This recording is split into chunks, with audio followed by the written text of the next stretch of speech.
সবচেয়ে আগে সব খবর, ঠিক খবর, প্রতি মুহূর্তে ফলো করুন আমাদের ভিশন ২৪ নিউজ চ্যানেলকে।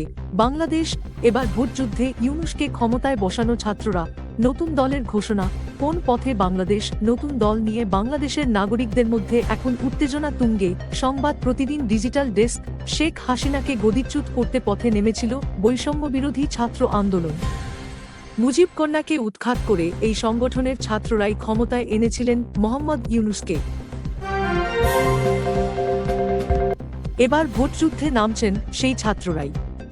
আজ শুক্রবার আত্মপ্রকাশ ঘটেছে বৈষম্যবিরোধী ছাত্র আন্দোলনের নেতাদের নতুন রাজনৈতিক দলের, যার মাথা হয়েছেন ইউনূসের প্রাক্তন উপদেষ্টা নাহিদ ইসলাম। ফলে প্রশ্ন উঠছে, এবার কোন পথে এগোবে বাংলাদেশ? এই ছাত্ররা কি সুদিন ফেরাবেন দেশের, নাকি ক্ষমতা দখলের লড়াইয়ে নতুন বাংলাদেশের রাজনৈতিক পরিস্থিতি আরও জটিল থেকে জটিলতর হয়ে উঠবে? এই নতুন দল নিয়ে বাংলাদেশের নাগরিকদের মধ্যে এখন উত্তেজনা তুঙ্গে। জানা গিয়েছে, জাতীয় নাগরিক কমিটি এবং বৈষম্যবিরোধী ছাত্র আন্দোলনের যৌথ উদ্যোগে বাংলাদেশের নতুন রাজনৈতিক দলের নাম জাতীয় নাগরিক পার্টি। ঢাকার জাতীয় সংসদ ভবনের সামনে মানিক মিয়া অ্যাভিনিউতে এই দলের আনুষ্ঠানিক ঘোষণা হবে। মঞ্চের প্রস্তুতি শেষ।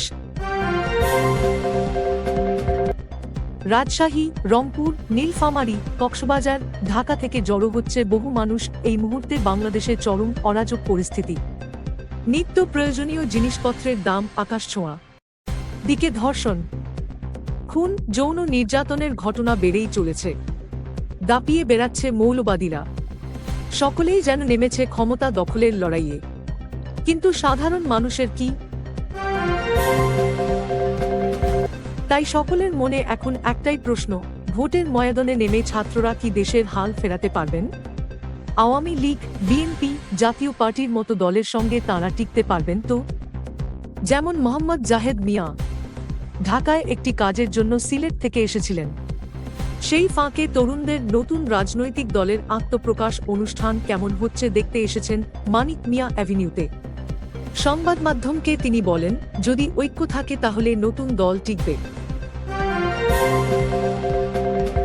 আবার জয়পুরহাট থেকে আসা আব্দুল্লাহ আল নোমান বলেন, নতুন একটি রাজনৈতিক দল নিয়ে তো আশা আকাঙ্ক্ষা সবারই থাকে, আমাদেরও আছে। আমরা নতুন একটি রাজনৈতিক বন্দোবস্ত চাই। ঢাকার বংশাল থেকে আসা মোহাম্মদ শাকিলের কথায়, মানুষ নতুনত্ব চায়, আমরাও চাই নতুনত্ব। সূত্রের খবর, দেশের ৬-৪ জেলা থেকেই মানুষ আসছে এই অনুষ্ঠানে। বিভিন্ন রাজনৈতিক দলের নেতাদেরও আমন্ত্রণ জানানো হয়েছে। ছাত্রদের অনুষ্ঠানে যোগ দেওয়ার কথা রয়েছে প্রধান উপদেষ্টা ইউনূসের। সমস্ত আয়োজনে সার্বিক নিরাপত্তার দায়িত্ব পালনে রয়েছেন আইন শৃঙ্খলা রক্ষাকারী বাহিনীর সদস্যরা। মেডিকেল টিম, অস্থায়ী ওয়াশরুম, পুলিশ বুথ, নারীদের জন্য বুথ, ভিআইপি বুথ ও জলের ব্যবস্থা করা হয়েছে। জাতীয় নাগরিক কমিটির মিডিয়া সেল জানিয়েছে, বিএনপি, সিপিবি, জামায়াতে ইসলামী, ইসলামী আন্দোলন, জেএসটি, নাগরিক ঐক্য, গণ অধিকার পরিষদ ও এবি পার্টি সহ বিভিন্ন রাজনৈতিক দলকে আত্মপ্রকাশ অনুষ্ঠানে অংশ নেওয়ার আমন্ত্রণ জানানো হয়েছে।